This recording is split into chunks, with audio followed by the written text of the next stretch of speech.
Welcome to Jayanti's kitchen. ನಾನಿವತ್ತು spicy watermelon juice ಮಾಡ್ತಾಯಿದ್ದೀನಿ. ಇದಕ್ಕೆ 1 ಕಪ್ಪಷ್ಟು ವಾಟರ್ ಮೆಲನ್ನ ಬೀಜ ತೆಗೆದು ಸೇರಿಸ್ಕೊತಾ ಇದ್ದೀನಿ ಒಂದು ಮಿಕ್ಸಿ ಜಾರ್ಗೆ.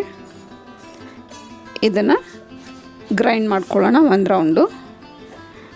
ಈಗ 1 ರೌಂಡ್ ಗ್ರೈಂಡ್ ಮಾಡ್ಕೊಂಡಾದಮೇಲೆ ಇದಕ್ಕೆ 1-2 ಟೇಬಲ್ ಸ್ಪೂನಷ್ಟು ನಿಂಬೆಹಣ್ಣು ರಸ ಸೇರಿಸ್ಕೊಳ್ಳೋಣ ಮತ್ತು ಸಕ್ಕರೆ ಸೇರಿಸ್ಕೊಳ್ಳೋಣ. ನಿಂಬೆಹಣ್ಣು ರಸ ಸೇರಿಸ್ಕೊಂಡಾದಮೇಲೆ ಅವ್ರವ್ರ ಟೇಸ್ಟಿಗೆ ತಕ್ಕನಂಗೆ ಸ್ವೀಟ್ ಆಗಿ ಸಕ್ಕರೆ ಸೇರಿಸ್ಕೊಳ್ಳೋಣ ಮತ್ತು 1 ಚಿಟಿಕೆ ಉಪ್ಪು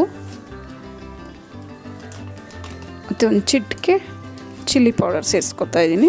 1 ಚಿಟಿಕೆ ಪೆಪ್ಪರ್ ಪೌಡರ್ ಸೇರಿಸ್ಕೊತಾ ಇದ್ದೀನಿ. ಇದನ್ನು ಮತ್ತೆ ಗ್ರೈಂಡ್ ಮಾಡ್ಕೊಳ್ಳೋಣ. ಇದನ್ನು ಮತ್ತೆ ಗ್ರೈಂಡ್ ಮಾಡ್ಕೊಂಡಾಗಿದೆ.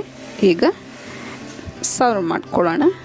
ಇದಕ್ಕೆ ಐಸ್ ಕ್ಯೂಬ್ ರುಚಿಕರವಾದ ಸ್ಪೈಸಿ ವಾಟರ್ ಮೆಲನ್ ಜ್ಯೂಸ್ ರೆಡಿಯಾಗಿದೆ.